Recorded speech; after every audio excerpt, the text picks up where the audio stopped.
Marina, good morning everyone to the resumption of hearing 7, Historic Heritage. We've got one more submitter to hear today, and this is Ms. Wykes from Heritage New Zealand. So welcome, thanks for coming along. We've read the staff report regarding your submission and also the comments made by Dr. McEwen. So we're in your hands as to how you wish to present that. Thank you. Is that it? Yeah, cool. Well, I was proposing, with your leave, to summarise my evidence, but if you want, I can go through the whole thing, but it's quite lengthy.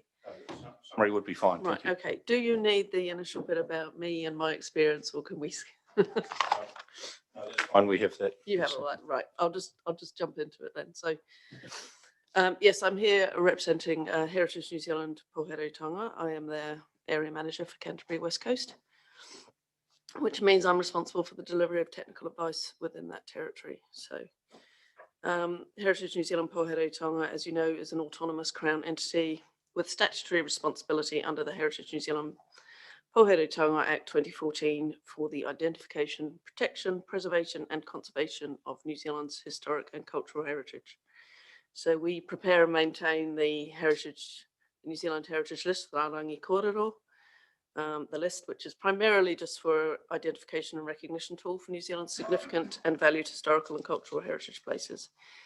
And it's really intended to inform members of the public about the various heritage places and areas in New Zealand, to notify owners of such places for the purposes of our Act, and to be a source of information for these places and areas. Inclusion on the list does not offer any form of protection except for archaeological sites, and therefore we advocate for all entries on the list to be protected through scheduling and district plans. So our Act does provide protection for archaeological sites, which are defined as any place occupied prior to 1900 that may provide archaeological information on the history of New Zealand.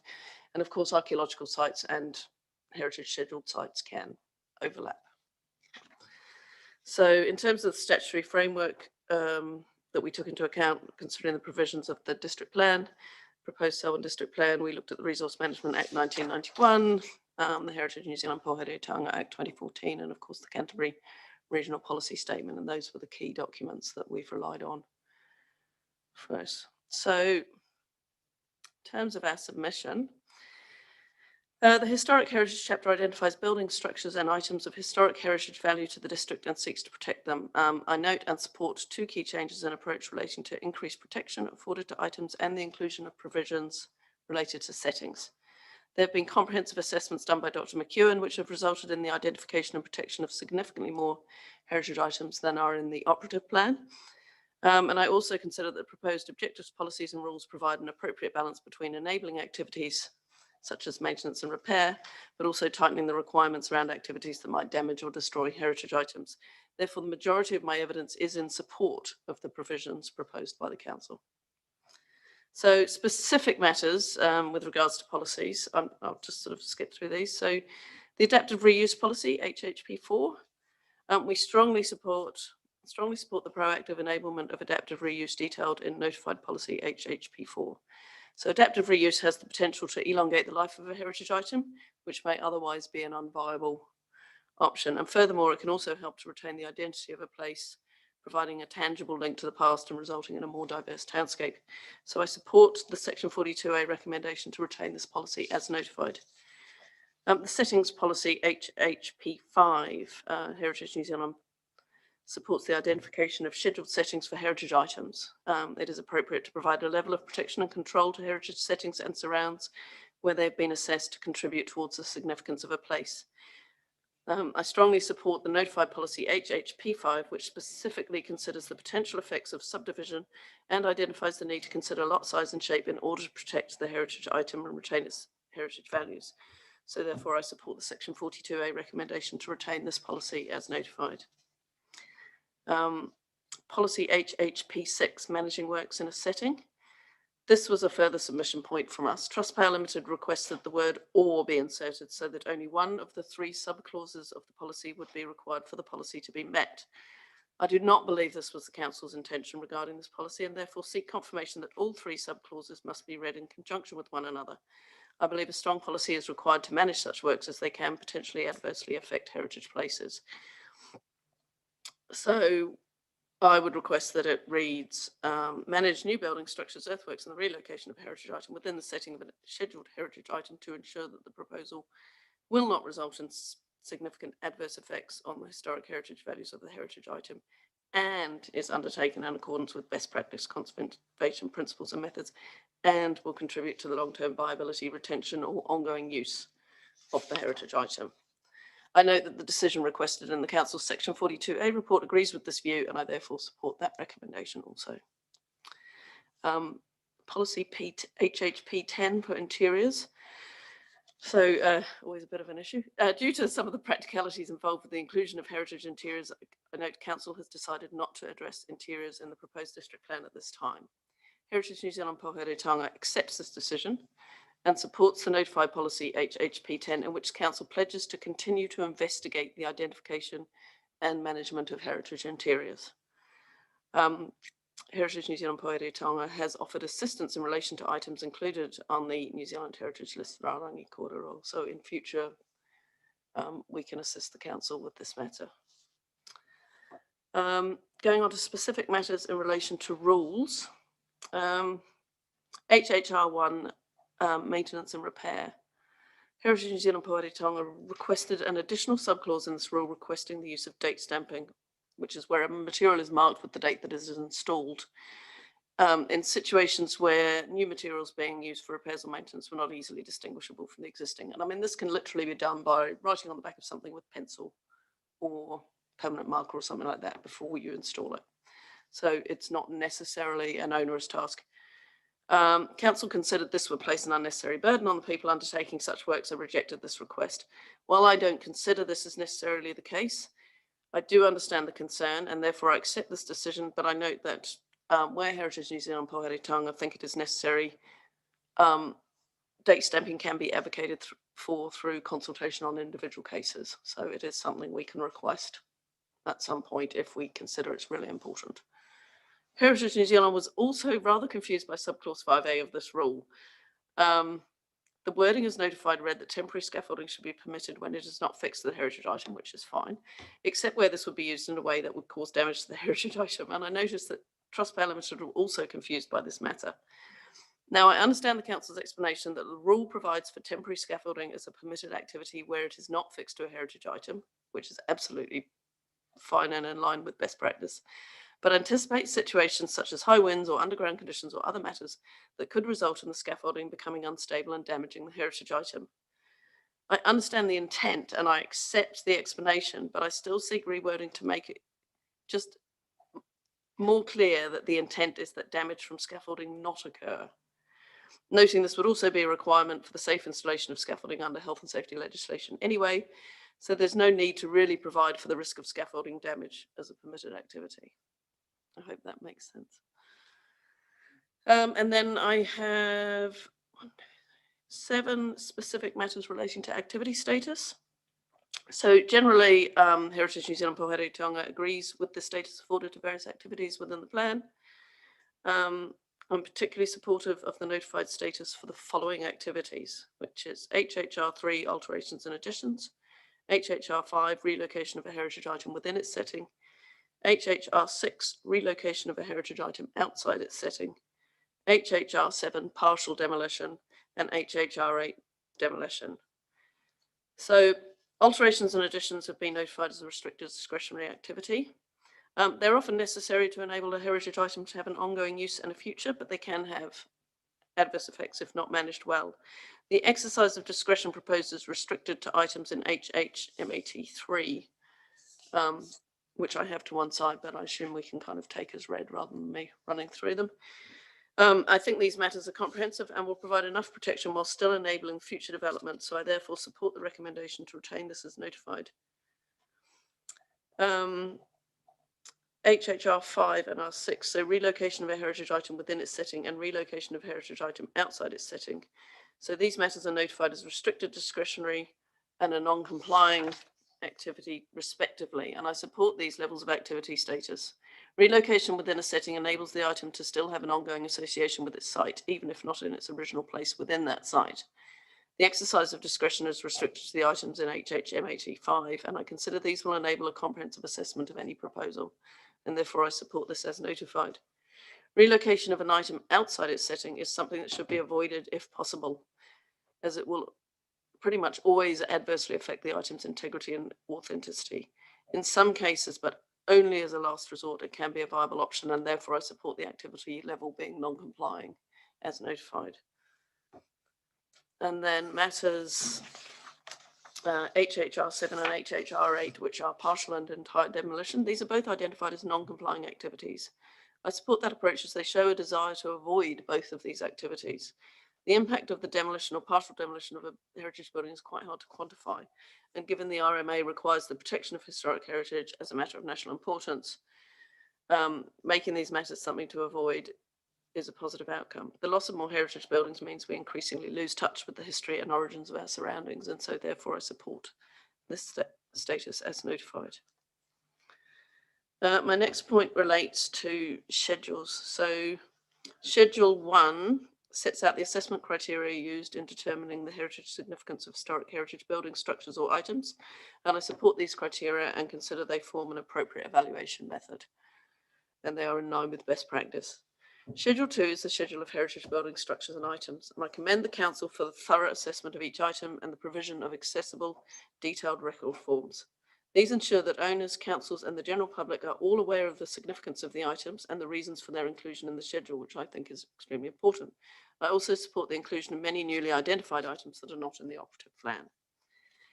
Heritage New Zealand Poheiretonga did submit that a cross-reference to whether an item is also listed with Heritage New Zealand Poheiretonga be included in the schedule. So this would simply be an extra column that is it listed with Heritage New Zealand, Category 1, Category 2.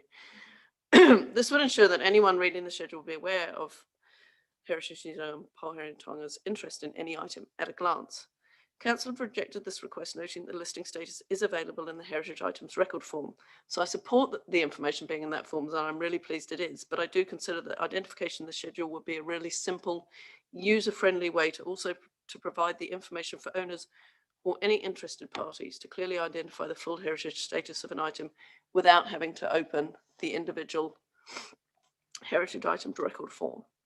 And this is especially important when you consider that matters for controls of discretion in HHMAT1 to HHMAT5 include consultation with Heritage New Zealand Poheiretonga when an item is included on the list. We also made 2 submission points regarding corrections of information relating to the list, and note these points have been accepted by Council, and it is recommended that these matters be updated. So thank you for that also.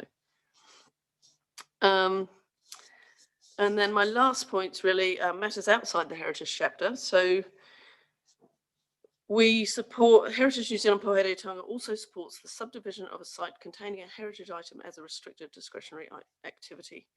Subdivision can adversely impact heritage items and their settings, and I note that discretion is restricted to matters in HHMAT1, which includes consideration of any adverse effects on each historic heritage item or site and consultation with Heritage New Zealand Poheiretonga, and therefore I support this matter as notified. Signage. There was a concern that while heritage values are considered in the matters for control or discretion in the science chapter, there was no other consideration of the effect of signage on a heritage structure. Heritage New Zealand Poheiretonga therefore sought amendments to clarify that the addition of a sign to a heritage building is not a permitted activity. The Council recommends that this submission be accepted in part by amending the science chapter overview to identify that signs attached to heritage items are considered an alteration and therefore subject to HHR3 alterations and additions. I consider this will provide sufficient clarity that fixing a sign to a heritage item listed in HH Schedule 2 is not a permitted activity, and therefore I support this response. So in conclusion, we really appreciated the opportunity to be involved in pre-notification discussions with Council with regards to the heritage provisions of the proposed district plan. The effort to improve the identification and understanding of important heritage items in the district is recognised and supported, as is the undertaking to strengthen the objectives, policies and rules in order to adequately protect them. I'd like to thank the Council for the work it has undertaken in this regard. And in general, I support the recommendations contained in the Council's Section 42A report, other than those matters that I've requested further consideration of, as discussed above. Thank you, Ms. Wykes. Yes, so thank you for that presentation. And what I'm understanding from that is there's a fairly high level of support for the provisions, and I think you've encouraged the addition of some new sites that weren't protected or listed in the operative plan. So, and you've pointed to some areas that you think could be further improved. And I'll just throw over to the panel members to see if they have any questions on those aspects. First of all, Nicole, do you have any questions? You don't. Okay. Yvette? Kia ora. Thank you for your submission. Apologies. Just for clarification, under the scaffolding one, rule 1, can just to be clear, did I hear you saying that given the scaffolding rules would come under the health and safety, that you are now not seeking rewording within that rule for clarity? Well, no, I think it possibly does still need some rewording for clarity. And the thing is also the council's desire to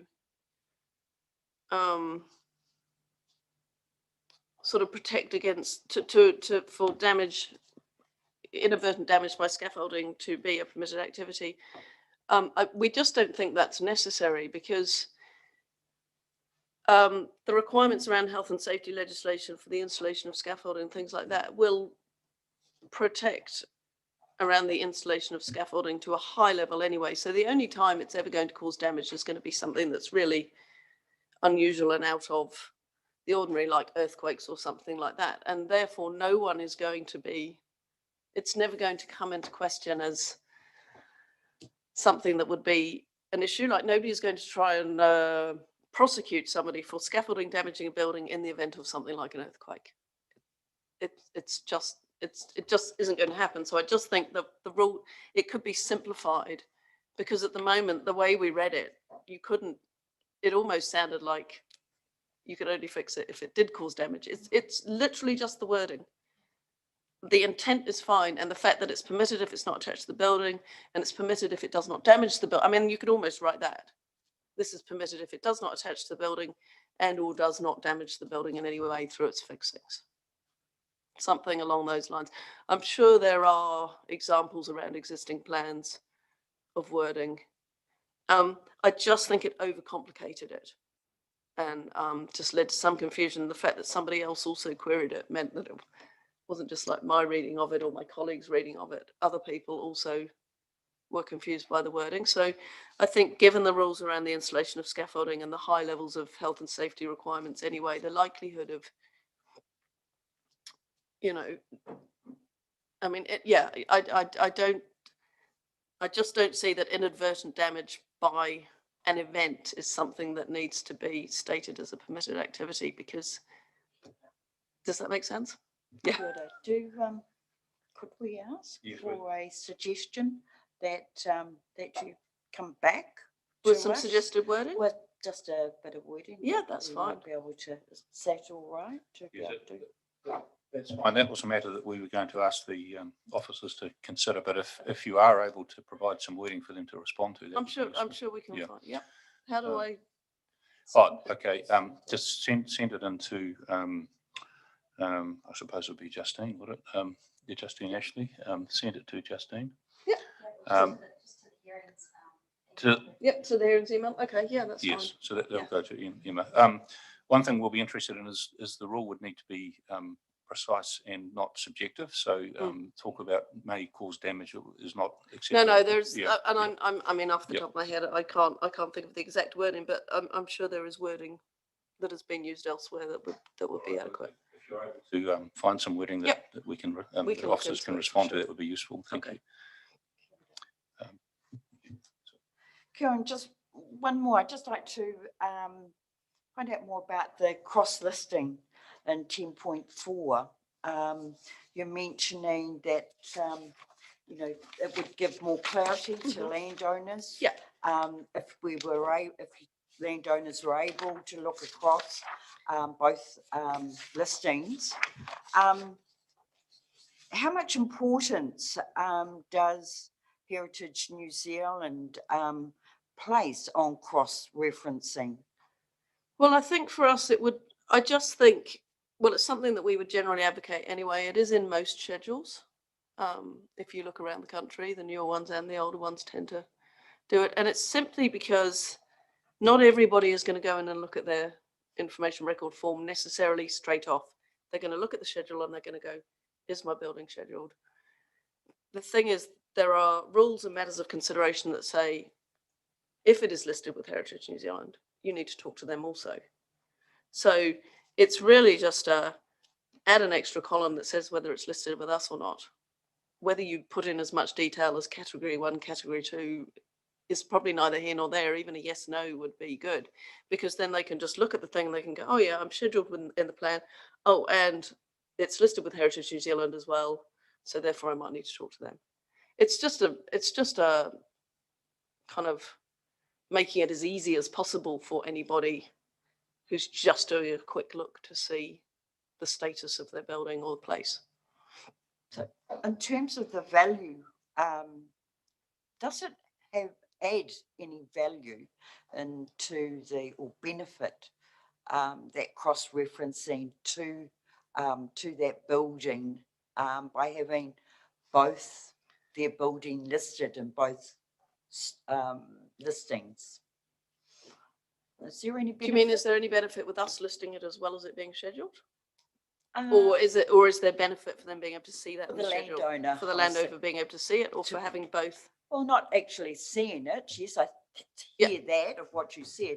But also the side, another side in terms of a direct benefit to that landowner if it's by listed with having us. their listing recognised by Heritage New Zealand as well as within the district plan. I think for those that are recognised, yes, because our list is national, not just regional. And also it gives them access to advice and assistance from us, should they want it. So they can phone us up and ask for advice about how to manage their buildings. Also, we do have albeit small, but we do have a fund that assists people with repair and works to their listed buildings. And if you're not on the list, you're not eligible. So plus general awareness raising. And also we hold information on our listed properties, which can be useful for owners to better understand their place as well. So yes, I think there are benefits. I know it doesn't offer statutory protection, but there are benefits around the advice and assistance and information that we can provide to help people. Kia ora and thank you. And just on that follow-up to that point, I'm just looking it up now, but if we were to accept that request to have the cross-reference, if you like, or the table that refers to that, do you think the chapter, the Historic Heritage chapter, explains the relationship between the district plan listings and the heritage listings in its preamble? I'm looking at it now just to see if it does, because it would occur to me that if you were to provide that information, the reader would need to know what the relationship was between the Right. two. Yes. Do you think it does that? That's always a tricky one. People are consistently confused. Yes, I can ask you that too. Yes. No, we do spend a lot of time explaining to people the difference between being listed with us and scheduled with a thing. It's more the fact that if you look at things like your matters of discretion, it's like where the item is listed with Heritage New Zealand Pohare Tonga, whether Heritage New Zealand Pohare Tonga has been consulted and the outcome of that consultation. Whoops. Please tell me it's water.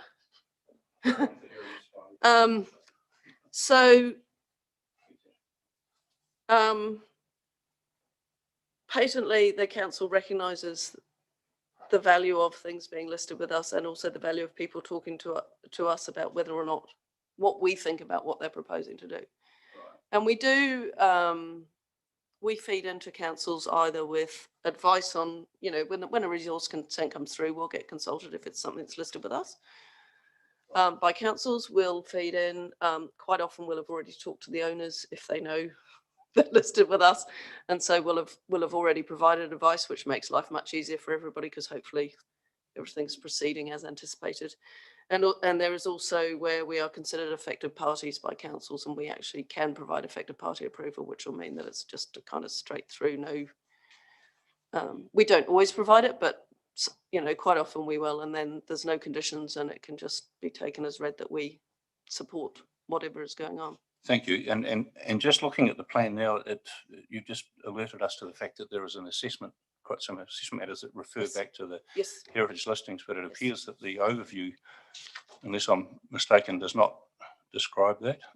It doesn't describe that relationship. So in your submission, do you recall whether you asked for that, or was it purely a matter of? I don't think that No. may have slipped past us as well, actually. I don't know that we did. Let me just have a double check.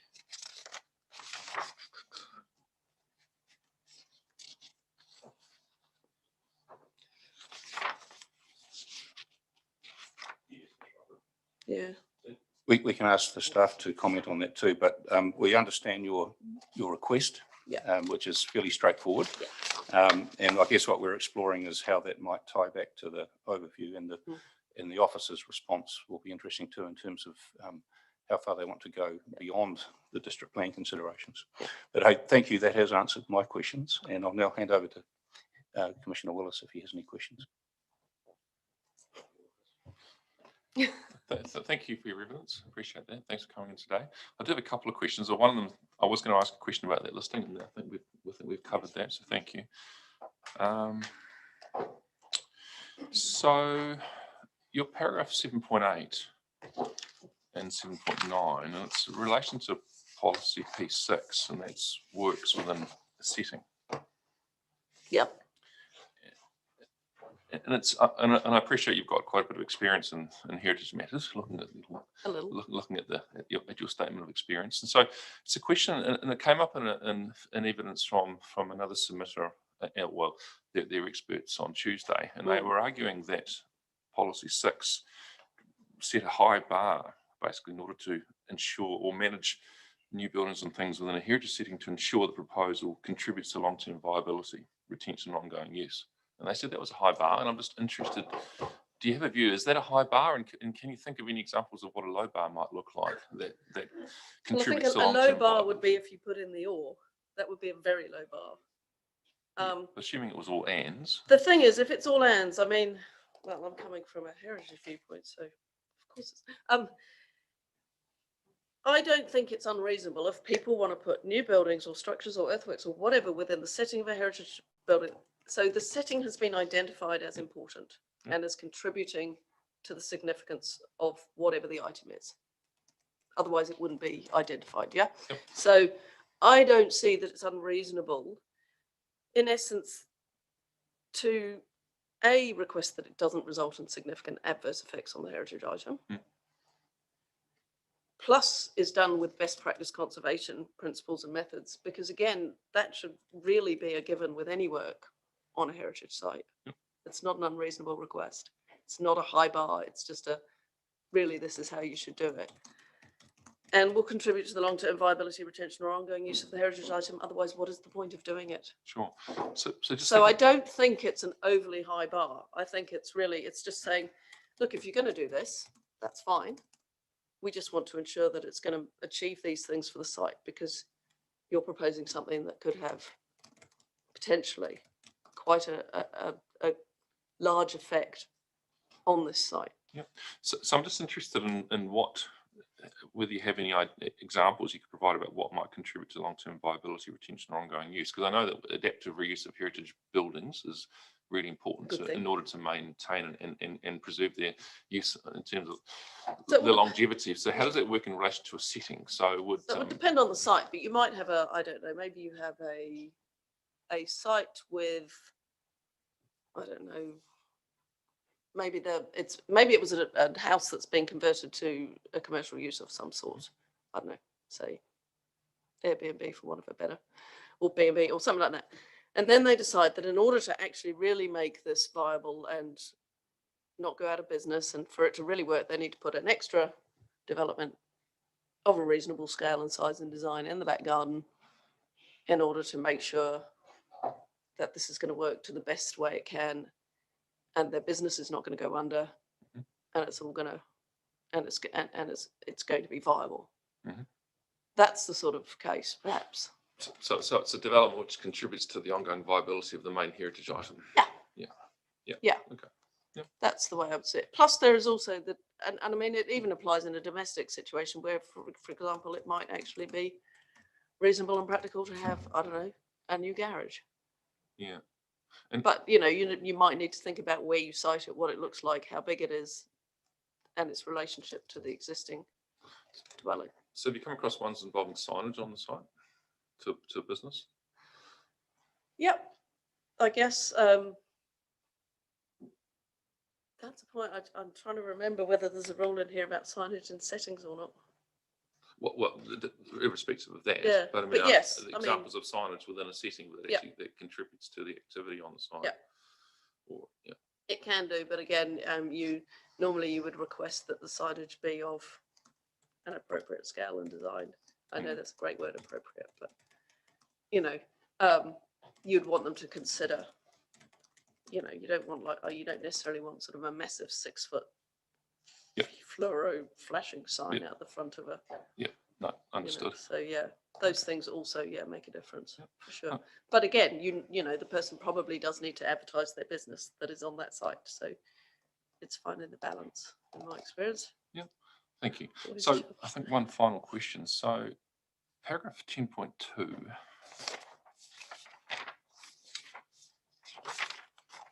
Your evidence, and you talk about Schedule 2 provides a list of significant items, structures, building structures and items. You commend the council for undertaking a thorough assessment for each item and supports the provisions of accessible detailed record forms. So just a point of clarity then, are you saying that the council's historic heritage item record that is accessible from that schedule, you're saying that that is a detailed record form, or are you saying there are other detailed record forms? No, we were talking about those particular forms that are accessible from the schedule. Thank you. Yeah.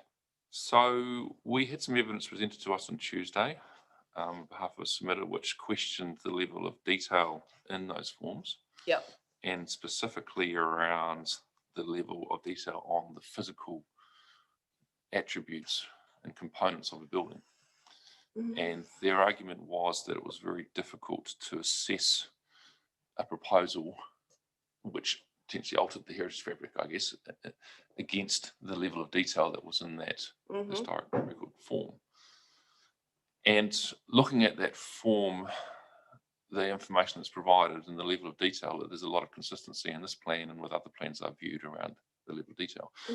So do you have a view on whether or not you think it is difficult to assess an application against that level of detail that's included in these forms? Maybe. I mean, I tend to think that those record forms and the ones that you have elsewhere in other plans, there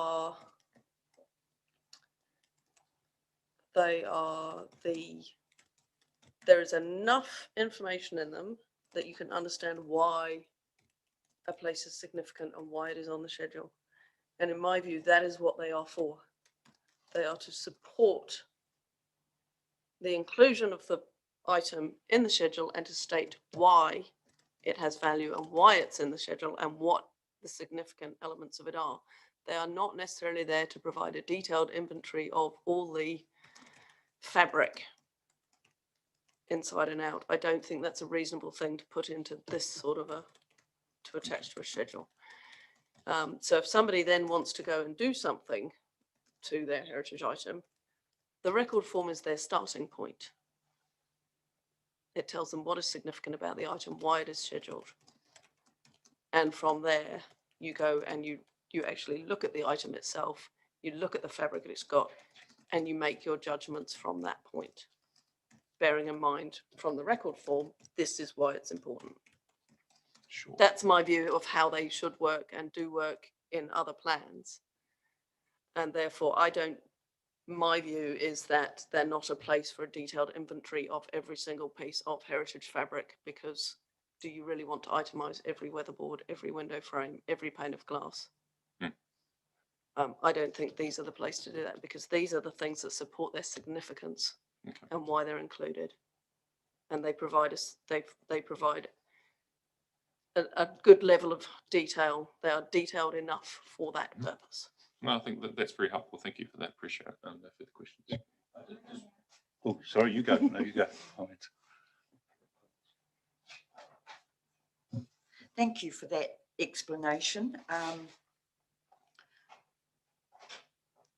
Looking at the schedule and the requirement of Schedule 1 in terms of the contextual value, that when we look at a site, and I'm thinking of archaeological type sites that might be associated with a building or with an historic area in terms of the events that might have occurred there. How important is it to actually put within that record the modification, or when you're assessing the level of modification that might have occurred over a period of time? So when, am I making myself Yeah, no, clear? that makes sense. Right. I'm considering what you said. I think to a certain extent it is something that needs to be in there, because the level of modification to a site can change its level of value depending on how modified / damaged or altered it may be. The other thing is, of course, modification over time can also be part of the value. It depends on the site. I mean, that's a very easy thing to say, but it does depend on the site. So, and I mean, some archaeological sites will have layers of modification over time, but they are all of value to understanding the site. If you know what they are and you have that information, then yes, you put it in that record. It would be part of the contextual value, as you say, and significance. I'm thinking in terms also of landscaping, how that will give it a trigger in terms of landscaping. Yeah. That would make sense. Kia ora. Just one final question from me. Thank you, Ms. Wykes. You had a discussion before about the fabric. You know, it's not necessary to detail all the fabric. That's right. But another group of submitters has asked us to consider whether the schedule adequately deals with the values themselves. And I think I took your point. It need not be so detailed about exactly what's listed, but my personal the values opinion would be important. My personal opinion is that it does deal with the values adequately, in that it has the record forms and they itemize why this thing is on the schedule, and they look through those assessment criteria, and that's what they assess it against. And that is, so you've got a thing that says this is how we're going to assess it, and then you've got another schedule with records attached saying this is how we've assessed it and here is where it stacks up. Going that extra step to the additional detail and the fabric and the addition, deeper values, and that's when you're looking at things like conservation plans and full-blown heritage assessments, which is what your person that you employ to help you with your thing does. Is it your evidence that that's not necessary as part of this process, which is quite comprehensive? I think there's a whole hundreds of sites listed. And I think this process is very clear. Right. These are the sites, these are why they're on the schedule. And I was particularly interested in the comment about other plans or other district plans. And is it your observation that the proposed Selwyn listings are similar to other plans in terms of their depth, in terms of values? I mean, as Commissioner Willis will know, I was heftily involved in the Christchurch district plan, which is not really something we like thinking about. But yeah, we went through all this with the statements of significance that are attached to the schedule there. And it's getting the balance between this is detailed enough that you fully understand why something is in the schedule, but not so detailed that you are actually writing individual conservation plans for every single item, because you cannot do that. That is not a reasonable expectation for a district plan. That's the next step that individual owners and people responsible for those items can take. I'll ask you another question too, because you're proving most helpful in answering those questions of considerations we're having. Another aspect that has come up is the Section 32 assessments. Oh God, yeah. And the criticism that's been put to us, which we'll need to consider, is that the planners haven't really done that for every individual. Well, they haven't done that for each individual site. They've looked at costs and benefits This is what's been put to us. They've looked at the I costs can't and imagine benefits. why they would. Okay, please elaborate on Well, that. I mean, a section 32 assessment, it's never occurred to me anyway that that would go through every single individual listed scheduled heritage item and deal with them all individually. That In particular, Really? the cost to the owner is what's been put to us. How do you see that as a relevant consideration for us? The costs and constraints placed on an owner as part of a listing. Well, I of new suppose I items. think part of what we've said in our submission, and my view is that this proposed plan goes well into balancing out those costs and benefits, because yes, owning a heritage property has a level of responsibility and a level of costs that you might not have owning other properties. But to balance that out, if you look at the plan, there's been a real effort to enable repairs and maintenance and adaptive reuse and all those things that can assist with owning a scheduled building. Plus, you own heritage buildings, there are opportunities to apply for funding for assistance also with those costs and benefits. And noting also that at this point, the council has not gone into the issue of interiors.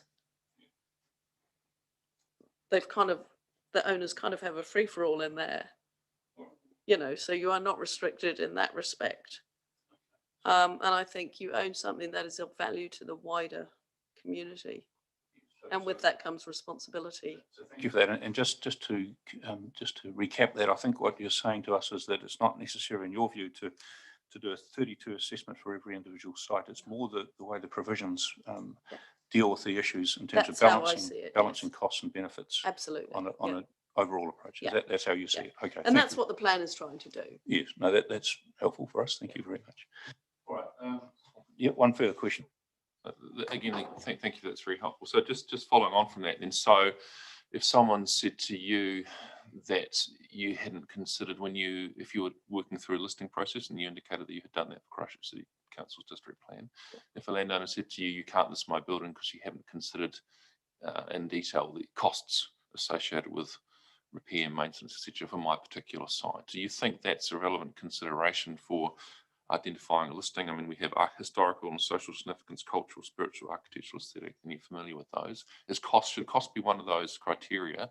And if it's too expensive, it doesn't get listed? Or is that something that's considered later in the process? I think it's something that's considered later in the process. I mean, people can object to having their properties listed. And if somebody is vehemently opposed to it, in my experience, unless it was something of such high national value, you are unlikely to go against the owner if they are adamantly. Do you know what I mean? If something is of such high value that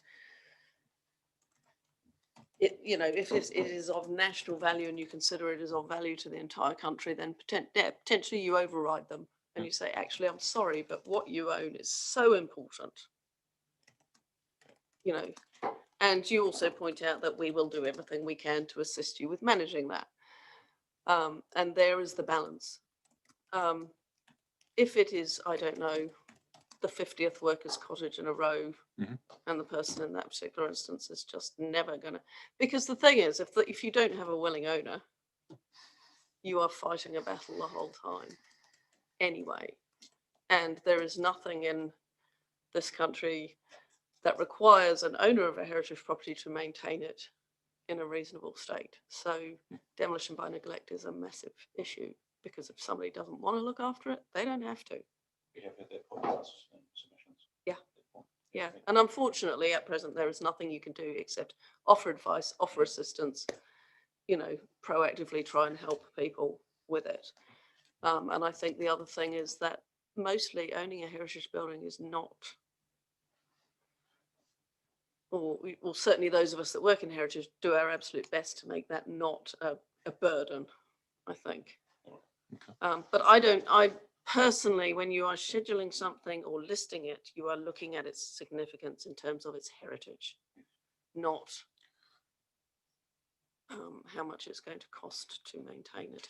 Because there is always the option to ask for permission to not do something or to change something For example, there is a consent application that we looked at the other day where the owner is requesting changing their Marseille tile roof to corrugated iron, which would also be an appropriate thing for the era of building it is. It's not entirely, because they simply cannot, any way, shape or form, afford to replace it, and the whole roof would need replacing.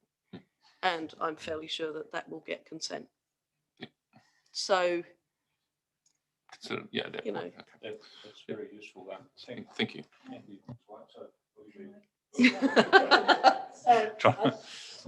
Kia ora, I just want to take it just one more step further from a national when considering overriding and looking, but looking at regional, like Canterbury is unique in many terms ways. of its architecture and its conceptual site, you know, and how we are. So I think regional is something that needs to be considered in terms of the benefit that it would bring to the Selwyn district. Absolutely, yeah, Yeah. yeah. And there potentially are some sites within Selwyn where you just go, you know, I mean, that's why you have your schedules and your information so you can make those judgments. And they're not necessarily easy, but yeah. Right, thank you. Thank you. Thank you. All right, thanks for that. What we've proposed to do now is we've heard from all of the submitters, and we'll take a short break, and the panel will look at a list of questions which we'd like to put to the officers. So we'll take a short break to be able to do that and come back in about 10 or 15 minutes, if it's okay.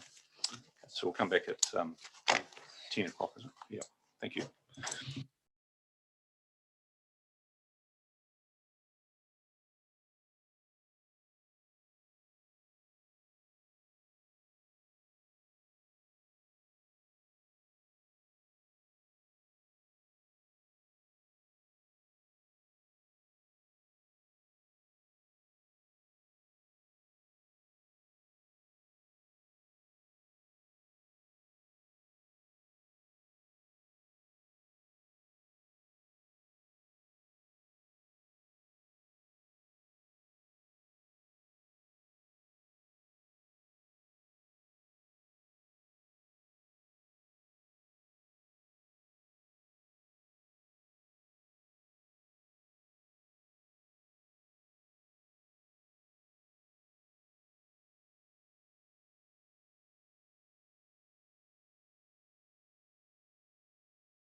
Reconvene the hearing. Right. At this point, I was just going to run through a list of questions that we have for the officers, which we invite you to do a written response on. And we'll send that through at the conclusion of this hearing. But I'll just quickly go through them to give you an idea of what's coming. Right, the first questions is about process. What we'd like clarification on is the process undertaken by officers following the preparation of a list of building sites for inclusion in the schedule. In particular, were individual landowners of new items personally contacted for discussion or obtaining relevant information? Were any reports, assessments prepared other than the HHIRF, the forms, that have not been made available to the panel or submitters? So we're interested to know if there's any other information that would benefit our decisions that might have been done. So that's the process. The second question was Section 32 assessments, and there was some discussion on that today, but the question we had was, does the Section 32 report contain, or is it informed by any particular assessment of costs and benefits of listing individual heritage buildings, including the costs for landowners? And a second point under that, do you accept Ms. Aston's assertion that there is a requirement under the RMA for such assessments to be carried out, particularly for proposed new listings? And then I guess the next set of questions are responses to presentations that we've been given at the hearing. So having heard the presentations, are there any individual assessments you have done? And this is probably for Dr. McEwen. Any particular individual assessments you have done that on reflection you consider could or should be amended in light of information presented at the hearing? And we have some specific questions on individual sites following our site visits that we did on Tuesday.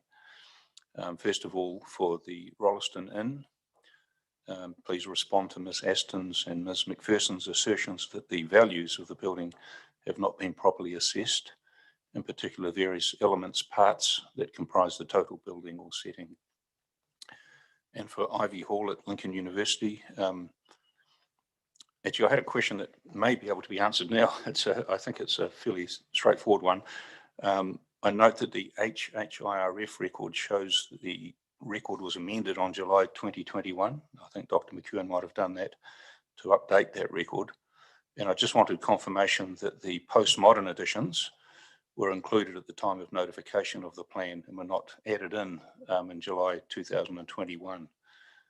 Are you able to answer that? It's just from reading the record, it looks like a track change has gone into to include the additions, or was that already in the record? The additions were already included. Right.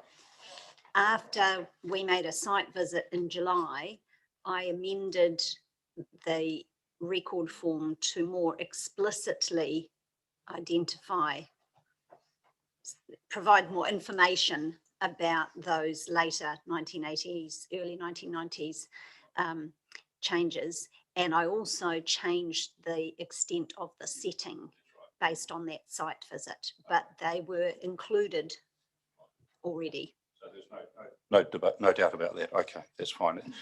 Thank you for that explanation. So that's, Ivy Hall, and please respond to Mr. Pearson's comments regarding the value of the addition and the context of it contributing to the distinctive character of Canterbury from the regional policy statement. And there are some other questions that we have relating to Lincoln University, and Mr. Pearson said that I know of no other postmodern building that has been scheduled as a heritage place in a district plan. And do you know of any other district plans within the Canterbury region that have postmodern buildings with a heritage listing? And if not, would Ivy Hall set a precedent within the Canterbury region? Would this be good for the Selwyn district as a whole to have postmodern architecture recognised within a heritage listing? Okay, thank you for that. And then Prebbleton School Teachers House, did the assessment take appropriate account of the very large extension to the dwelling carried out to the property in recent years? The fact that the house is fairly well hidden from public viewpoints. Is there a strong need to schedule the entire site? And a follow-up question is, please clarify the types of maintenance and minor repairs or activities that would not need resource consent. That's really a response. That's really in response to the submitter who asserted that almost everything they do there would require consent in terms of maintenance. But we just wanted some clarification on that. And then St Joseph's Church at Darfield, please respond to the request to downsize the area of the site that is listed, which we heard at the hearing. Are there any areas that might not warrant being listed? For example, the sealed car park, the parish centre building, and the cemetery graveyard. And also clarify the rules that apply to replacement of the roof of the church. Could this be a permitted activity under HR1? Do you mean in terms of replacement like slate material? Yes, that's right. Yes, replacing the material on the roof. Whether what would apply there. I think the reason that became an issue was the contention that it would cost a considerable amount of money to go through a consent process to do that. So we're interested in what the rules are. Sorry. Yes, it would be quite useful to have, depending on the answer to that, whether it's permitted activity, whether it requires a consent, whether the estimate of cost for that resource consent application is realistic. Okay. And so that's all of the individual sites that we had questions on. And there was one final question, the non-notification, the idea of a non-notification clause. And this was asked in a question prior to the hearing of the officers, and the response was given. So we've asked for, please provide suitable wording for a non-notification / limited notification clause for HHR2 relating to earthquake strengthening, as per the response to the panel's question prior to the hearing. So we're looking for some wording on that to have a look at. And on reflection, are there any other situations where other rules could be similarly amended to include non or limited notification clauses? So that's all the questions we had. Sorry, there's quite a few there, but they are matters germane to the presentations we heard in the last 2 days. And there may be another one. Apologies, I'm just conscious that we did talk about on Tuesday around whether there was any additional information that wasn't contained in the historic heritage item record that the council might hold that contributed to your assessment in the first place, that didn't make it into that sort of 3-page summary, but would be available for applicants or owners to view. And if you can clarify if that exists for all sites or some sites, that would be helpful. That's related to a question that I've asked there about, is it? Yeah. Anyway, I think you understood that. We'll make that clear in the written questions we send through. So yeah, that was a quick whiz through the quick conditions. Are there any things that you'd like to question us on before we send those out? Any further clarification? The only question I had was in relation to the costs, estimated cost being realistic. Was that in relation to the submitters $50,000 to $100,000 range? Yeah. You might recall I asked a question whether that assumed it would be a fully publicly notified application with submissions and a hearing. That whether that is a realistic scenario.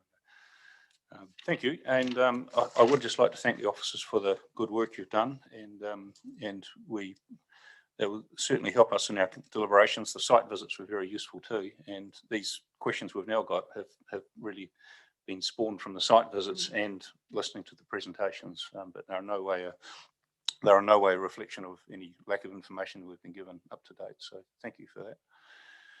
All right. Excuse me, Commissioner. Yes. So the only other thing that I noted from the presentations was Hamish Osborne suggested a definition of landscaping. Would you like the officer to respond to that as well? Yes.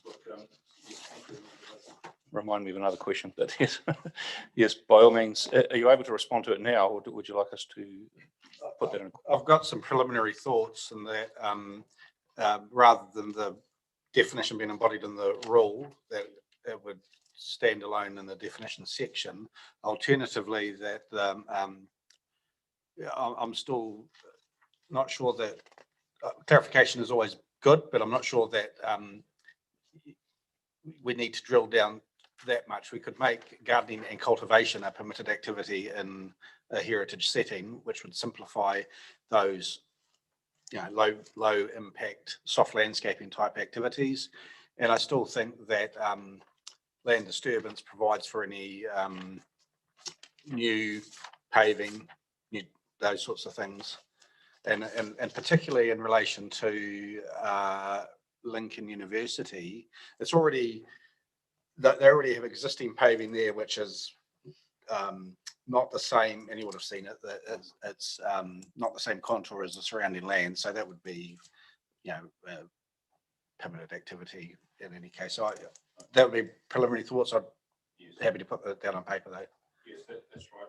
If you're able to do that would be useful. And it does remind me, there was another question which Commissioner Willis raised with me, and I forgot to mention that, and that was the Suderley Park, the submission by Hamish Rennie to include that. Dr. McEwen responded to that and said this is the setting at Irwell, that there might be merit in looking at that later down the track as a setting, because I think the plan doesn't currently, it's not a setting, sorry, as a heritage area, and that there aren't any at present, but this could be one for the future potentially. But I don't think we got a firm recommendation on that in the 42A report, so I'm not sure. We had a look at that. We couldn't see a recommendation, but we're assuming it's to reject that submission. Is that correct? Yeah, it's to reject purely on the basis that the submission was to include a heritage area, and we already have a policy, I think policy 10, to consider that in the future. And I think my basis for rejecting was I just think it needs a more comprehensive and considered process rather than through a submission of a proposed plan. Right. I think my question was less about the merits of it, but just simply I couldn't see that you had actually just had addressed or responded to Suderley Park. I didn't see that in the 42A report. It wasn't obvious to me. There were 3 items raised in the submission, and you clearly addressed 2 of them. So I wasn't sure how you were responding to that component. We'll ask that as one of our questions, and you can just respond to that. That would be good. Thank you. And there was also the matters that came up today with the submission from Heritage New Zealand, the scaffolding rule, but we've asked Ms. Wykes to provide us with some wording, and we've asked for that by Tuesday. I should have put that to her, but I'm pretty sure she'll be able to respond to that. So then the officers can see that and make some comment on that.